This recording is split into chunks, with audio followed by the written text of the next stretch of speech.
안녕하십니까. 매일경제TV 아나운서 김정현입니다. 최근 이동걸 KDB산업은행 회장이 서울의 한 대학을 찾아 한국경제 변화와 혁신을 주제로 강연에 나섰는데요.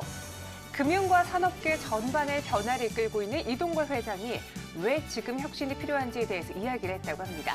자세한 이야기 들어보도록 하겠습니다. 스튜디오에 김용갑 기자 나와 있습니다. 안녕하세요. 네, 안녕하세요. 네, 이제 자동차와 조선, 해운, 우리경제 산업 재편에 있어서 꼭 등장하는 분인데요. 이동걸 회장이 대학생들을 대상으로 강연에 나섰다고요. 네, 그렇습니다. 이동걸 KDB산업은행 회장은 한국 GM 그리고 대우조선 해양, 금호그룹 등 기업 구조조정마다 주요 의사결정을 하는 위치에 있는 인물입니다. 실제 산업구조의 재편을 통해서 변화를 이끌고 있는 이동걸 회장이 왜 지금 변화와 혁신이 필요한 시점인지에 대해서 이야기를 했는데요. 어떤 이유 때문인지 함께 들어보시죠. 그러면 한국 경제의 변화 혁신 왜 해야 되느냐? 쉽게 얘기하면 한국 경제 호시절은 이제 끝났다. 이제 이대로 가면 끝장난다. 한국 경제는 끝장난다. 일자리도 안 생기고 성장도 안 하고 여러분들 삶에 유지하기도 힘들고 이렇게 쉽게 얘기해서 저성장 시대로 이제 들어갈 수밖에 없다. 또는 장기 침체로 갈 수밖에 없다는 게 제 걱정입니다. 자, 첫 번째 기존 성장 모델의 한계는 조금 전에 말씀드린 것처럼 선진국 캐치업 모델이 한계에 봉착했고 잠재 성장률이 점점 하락한다. 성장률이 계속 하락해 왔습니다. 그다음에 전통 주력 사업, 산업, 우리 제조업이죠. 제조업도 경쟁력의 한계에 도달했다. 그러니까 더 이상 수익성이 높고 일자리를 창출하고 하는데 굉장히 제한이 있다. 그리고 새로운 산업을 만드는데 새로운 기업, 새로운 산업을 만들어야 되는데 기존 주력 산업으로만 끌고 오다 보니까 한계에 봉착할 수밖에 없었다. 그다음에 우리 그 스트럭처로 보면 소수 대기업, 재벌 전형 경제 구조에서 탈피하지를 못했다. 그래서 새로운 기업을 계속 중소 중견 기업이 커나가고 대기업으로 커나가는데 그게 실패했다. 일자리가 좀 늘었으면 좋겠는데 그래서 취업 증가수, 취업자 증가수, 취업가 어떻게 됐는지를 2000년도 들어서 제가 한번 이렇게 그냥 통계 들어가서 이렇게 그려보면 돼요. 엑셀로 이렇게 해가지고. 자, 전반적으로는 이게 전체입니다.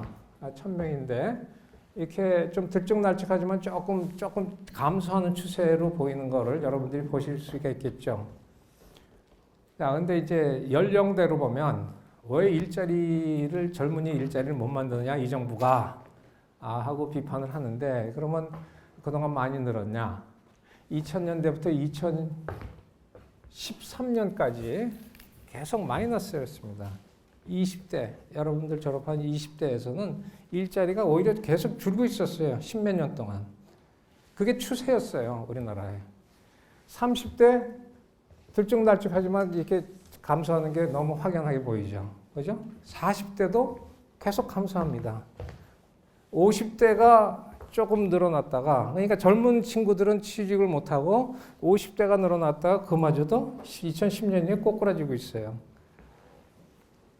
60대만 늘어나고 있습니다. 60대만. 자, 그럼 경제가 우리가 지금 활력이 없다는 게 이제 리밋에 달아서 활력이 없다는 게 이제 그대로 보이는 거죠.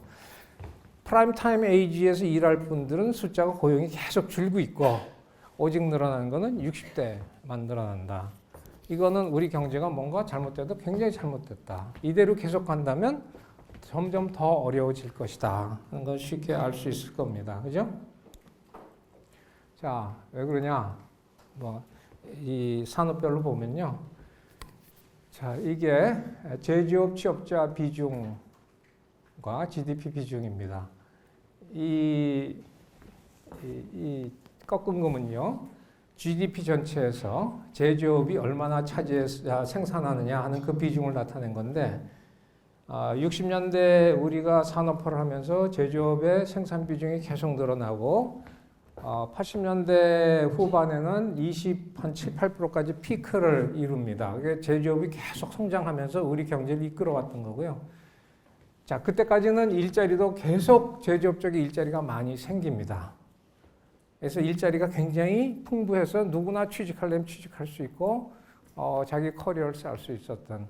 근데 그 이후에 89년, 90년 이후에는 GDP에서 우리 경제 전체에서 제조업의 비중은 거의 25%, 26%, 27%, 그 수준을 계속 유지하고 있어요. 그러니까 100원어치를 생산하면 우리 경제 전체에 한 26원, 27원은 제조업에서 계속 꾸준히 생산하고 있다는 얘기입니다. 그런데 일자리는 90년도 이후에 계속 줄어들어서 17% 일자리는 줄어듭니다. 자, 그러면 90년대 이후에 제조업의 투자는 생산성을 높이는 투자고 일자리를 줄이는 투자예요. 여러분 보시는 것처럼. 자, 꾸준히 생산합니다만 일자리는 줄어드니 좋은 일자리가 생기기가 굉장히 힘들고 그 현상은 아직까지도 그렇게 되고 있죠. 그게 우리나라의 현실이고. 자, 그 다음에 그러면 서비스업이나 이쪽은 보면 어떠냐. 서비스업의 생산 비중은 꾸준히 증가하면서 여기 70.9, 여기 숫자가 되는데 71% 수준에서 70% 선에서 이제 유지가 되는데 서비스업의 고용 비중은 점점 계속 늘어납니다. 제조업에서 고용을 못하니까 서비스업 쪽에 늘어나서 78%좀 고용을 하는 거예요. 자, 이게 무슨 말씀이냐면 100원어치를 생산하는데 제조업에서는 28원을 생산하고 고용은 100명 중에 16명이니까 상대적으로 임금이 높을 수밖에 없어요. 그죠? 근데 자꾸 일자리는 줄어듭니다. 제조업에서는 70원어치를 생산하는데 78명이 고용돼 있어요. 임금이 낮을 수밖에 없어요. 임금 수준이 낮아지는 그런 일자리만 자꾸 생깁니다. 자, 그럼 서비스업이 우리나라가 문제가 뭐냐? 전체 GDP 구조에서 국내 총생산에서 한국의 서비스업이 차지하는 비중이 OECD 평균보다 낮고 그런데 여기는 employment 고용은 거의 비슷한 수준입니다. 조금 작긴 하지만 자, 근데 생산성은 매니팩처링에 비해서 훨씬 적다는 얘기죠. 그러니까 이 비율을 보면 생산 전체에서의 비중은 이만큼 적은데 고용은 거의 비슷하니 서비스업에서 논아먹는 그 분배소득은 작아질 수밖에 없으니까 이만큼 임금이 작아질 수밖에 없죠. 서비스업이 고품질 일자리를 만들지 못한다. 그런데 그 서비스업에서만 일자리가 생긴다. 이런 게 현상으로 벌써 10수년 이상 지속되어 온 겁니다. 대한민국 경제가. 자, 그래서 우리가 필요한 거는 서비스업의 현대화입니다. 그 다음에 제조업의 서비스화예요. 여러분들 아시지만 애플이 지금 제조업입니까? 서비스업입니까? 모르죠? 애 팔아서 먹고 사는 서비스업인지 견학이 만들어서 팔아먹는 제조업인지 잘 모르잖아요. 제조업의 서비스화가 되고 있어요. 그게 생산성을 높이는 일인데 우리는 그게 굉장히 처져 있다는 얘기죠. 그래서 이런 기본적인 문제가 있습니다. 자, 그러면 우리나라 왜 한계 번창했느냐 또 하는 예로는 신산업, 신기업, 신기술 기업이 굉장히 지지부진하다. 우리 기업의 생성돼서 나이가 먹어가면서 일자리가 늘어나는 것은 초기에 중소 중견기업일 때는 일자리가 안 늘어납니다. 작아서. 그러다가 막 커나가면서 중소 중견기업 되면 막 일자리가 막 늘어나요. 지금 아마존닷컴이 일자리가 65만 개를 창출했지 않습니까? 거기에 디벨로퍼가 10,000명이잖아요. 좋은 일자리가 막 생깁니다. 대기업이 되면서. 그 일단 대기업이 되고 나면 더 이상 일자리가 안 늘어나죠. 그때부터는 자본 투자를 해서 일자리를 줄이는 투자를 합니다. 그래서 이때 이 중소중견기업이 커서 대기업으로 가는 이 과정에서 좋은 일자리가 생겨야 되는데 지난 10수년간 우리나라에 이런 성장하는 기업이 있었느냐? 별로 보이지가 않아요. 자, 그래서 새로운 기업, 새로운 산업이 나와야 된다.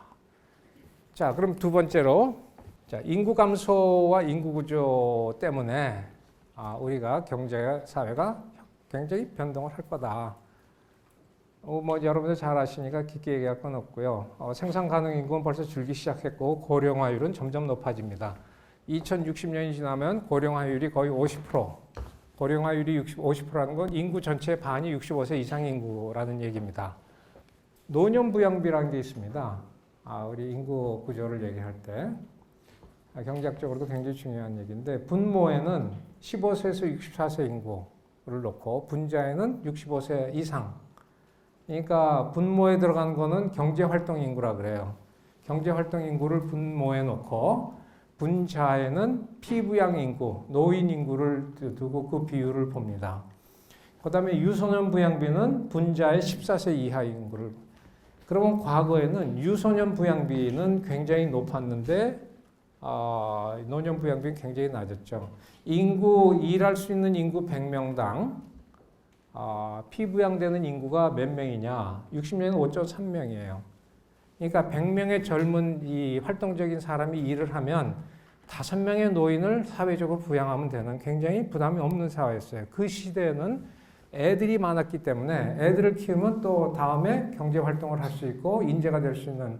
그래서 이 부분은 사실은 아이들한테 대한 투자는 미래에 대한 투자예요. 여러분에 대한 투자가 미래에 대한 투자이듯이. 네, 이동걸 회장의 말처럼 제조업 중심의 성장 모델은 한계에 봉착했고 인구 고령화 문제도 이제는 심각하게 받아들여야 할 상황입니다.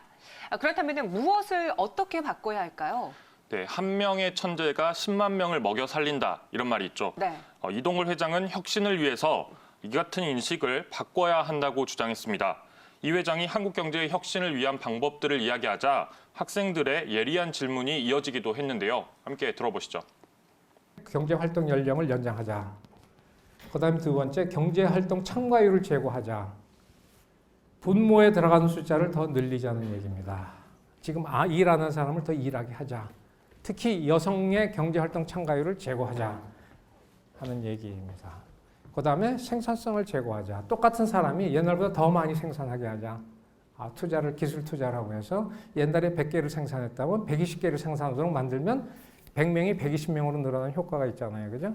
그래서 경제활동 연령을 연장하고 경제활동 참가율을 제고하고 그중에 특히 여성의 경제활동 참가율을 제고하고 생산성을 제고하자. 모든 인력에. 사람에 대한 투자입니다. 이거는 생산성 제고는. 사람에 대한 투자를 굉장히 많이 해야 됩니다. 앞으로. 자, 그래서 그 표를 좀 보여드리면 OECD의 여성 경제활동 참가율을 보면요. OECD 평균이 64%인데 우리는 60%입니다. 지금 웬만한 선진국들은 다 75%, 80%까지 75%는 돼야 돼요. 그러면 여기서 59%밖에 안 된다면 앞으로 여성들이 15%는 더 올릴 수 있다는 얘기예요. 한 150만 명 내 2만 명은 더 경제활동을 하게 만들어야 된다는 얘기예요. 앞으로. 그죠? 굉장히 크리티컬한 얘기입니다. 여성의 경제활동 그런데 여기서 문제되는 게 요새는 많이 우리 각성하고 있습니다만 옛날에는 대학 졸업해서 잘 일하다가도 결혼하고 퇴직을 하시죠. 퇴직시키고 다시 일하려고 그러면 엘레멘터리 레벨로 다시 시작하잖아요. 경력 단절 여성이라는 게 그거잖아요. 그거부터 없애야 돼요. 그래서 여성들이 적극적으로 일하면서 경제활동을 할 수 있게 만드는, 더 많이 참여할 수 있게. 이게 핵심적인 것 중에 하나입니다. 앞으로. 이게 굉장히 심각하게 생각해야 됩니다. 그 다음에는 또 다른 얘기, 프라임 에이지. 이거는 경제활동 인구 한 25세에서 54세. 가장 활동적인.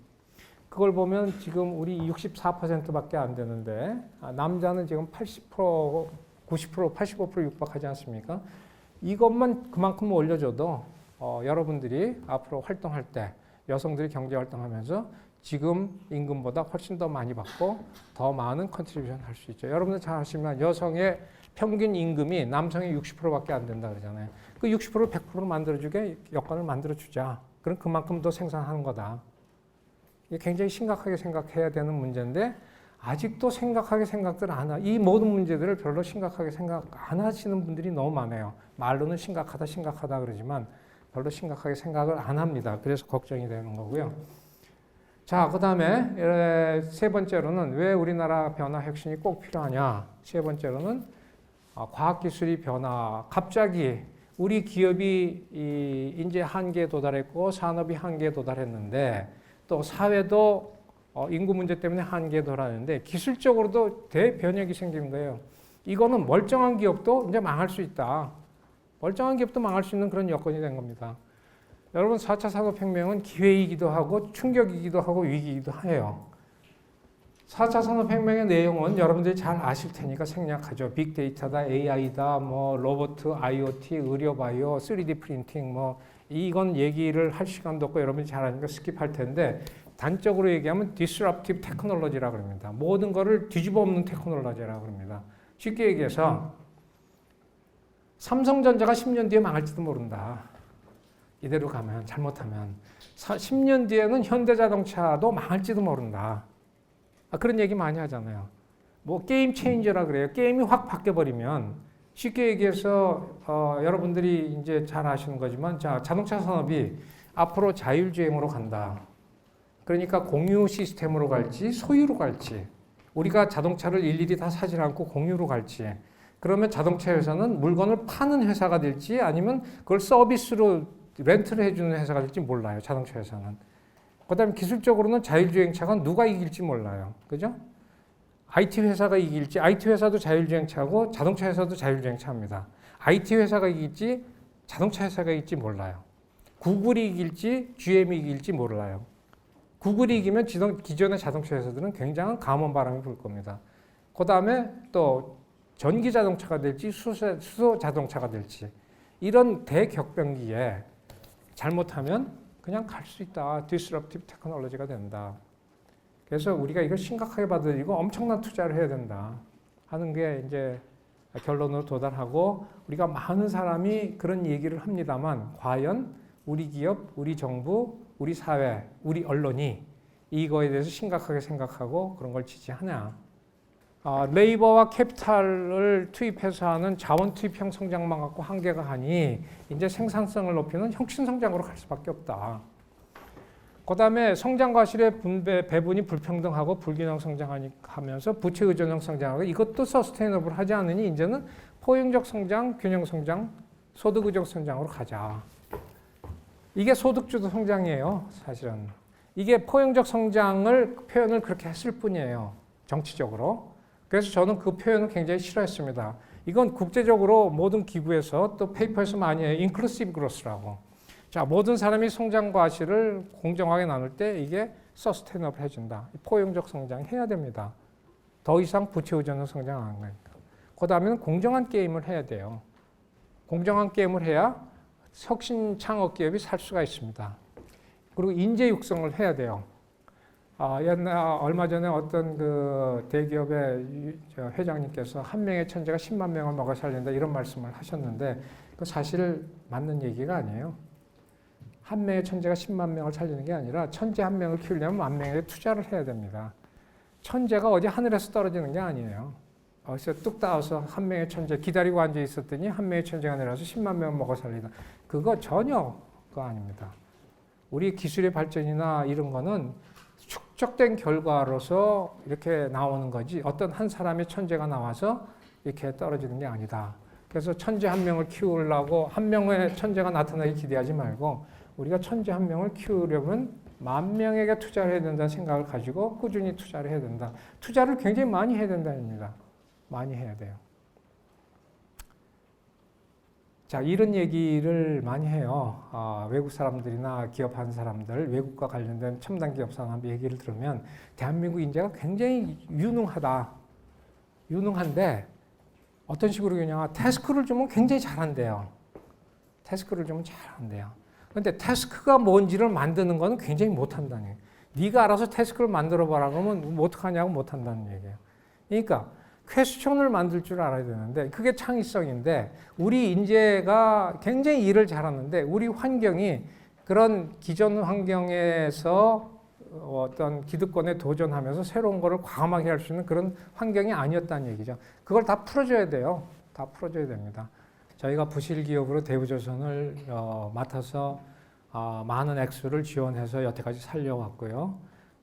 그 다음에 이제 그 대우조선을 현대중공업과 M&A를 합니다. M&A를 해서 이제 현대중공업 계열 밑으로 들어가서 이제 회생을 해보자. 그 과정에서 이제 대우조선 근로자들이 반대를 합니다. 왜냐하면 자기네들 일자리가 잘릴 것이다. 근데 제가 그 분명히 여러 번 얘기했지만 지금이 최적기라고 생각하는 게 지금 시점에서 하면 인력을 자르지 않고 인력 구조 조정을 할 수 있는 최적기다. 그래서 쉽게 얘기하면 아무한테도 보상을 안 해줘도 됩니다. 왜? 자르지 않을 거니까. 자르지 않을 거니까 우리가 M&A를 해서 뭐 회생시킨다고 인력을 줄이고 비용을 줄이고 하는 단계는 벌써 지났어요. 벌써 최피크에서 30% 인력을 줄였습니다. 30% 인력을 줄여서 더 이상 줄이면 대우조선의 경쟁력이 와해될 수도 있다, 중장기적으로. 그런데 대우조선이 아직도 우리 산업은행의 관리 하에서 완전히 정상화되지 못했다고 생각하기 때문에 자꾸 이직을 해요. 특히 어디서 이직하냐면 R&D 법인에서 설계하고 이렇게 디자인하는 친구들이 젊은 친구들이 자꾸 이직을 합니다. 왜냐하면 그 친구들이 쉽게 직장을 얻을 수 있으니까. 그렇게 몇 년 벌써 거기서 부족 현상이 생기기 시작해요. 그러면 몇 년 지나면 어떻게 됩니까? 대우조선에서 배를 디자인하고 설계를 할 능력이 없어져요. 그럼 대우조선 자체의 경쟁력이 없어지기 때문에 이제는 더 망할 수밖에 없는, 이게 더 이상 뒀다가는 안 되겠다. 빨리 산업 재편을 해서 대우조선을 이 상태에서 회생시켜야 인력 구조 조정도 안 해도 되고 인력도 자르지 않고 이렇게 갈 수 있다 하는 차원에서 지금 굉장히 시급하게 해서 한 거고요. 지금이 최적기라고 생각합니다. 그래서 대한민국에서 산업은행이 인력 구조 조정을 안 하겠다고 당분간 안 하겠다 약속하면 믿어달라. 그거는 과거의 레전드 때문에 그래요. 과거에는 여러분들보다 훨씬 선배들 분들 20년 이상의 선배분들은 취직을 했다가도 그때는 다 결혼하면 나가던 그런 관행이 있었죠. 그리고 그분들이 애를 좀 키우고 나서 다시 취직하려면 어디 경력 단절이 돼서 취직 못하고 이런 현상이 있었지 않습니까? 그래서 그 상위 직급의 여성분들이 거의 없어요. 그건 어느 직장이나 다 비슷합니다. 상위 직종에 여성이 없고 27% 그래서 옛날에는 어플라이 산업은행 들어오는 분도 적었지만 남아 계신 분들이 거의 없었던 것 때문에 지금 승진시켜드리려고 해도 승진시켜드릴 분이 없어요. 그래서 부장 2분하고 지점장 2분 이렇게 해서 4분만 이제 있고요. 더 할 겁니다. 눈에만 띄면. 그래서 그 연령대는 눈에만 띄면 그냥 되는 거예요. 근데 이제 갑자기 그렇게 나이가 많아질 수가 없으니까. 근데 이제 이게 비율이 낮은 거는 우리가 그 이후에 여성들이 많이 이제 어플라이를 하면서 들어오기 시작했는데 주로 2000년 이후부터 많이 들어오기 시작했어요. 2000년 이후니까 아직 그분들이 팀장급밖에 안 돼요. 그 부분으로부터 시작해서 지금 한동안 한 30% 되다가 최근에는 40%까지 늘었습니다. 여성들의 비중이. 그래서 우리 여성들을 디스크리미네이트 하지 않고 우리 블라인드를 하기 때문에 얼마든지 오십시오. 그리고 저희가 특히 그 여성 근로자, 여성 직원들은 저희가 옛날하고 달리 하드 트레이닝 시켜라. 현업에 들어가고 모든 업무를 다 해서 트레이닝을 미리 시켜놔야 나중에 승진할 때 제대로 될 거 아니냐. 그래서 모든 분야에 골고루. 그래서 이제 제가 이제 구체적으로 여성 직원들을, 여성 행우들을 전진 배치하라 그랬습니다. 전진 배치해서 업무에 배울 수 있게. 그 트렌드는 계속 될 거예요. 걱정하지 말고 오십시오.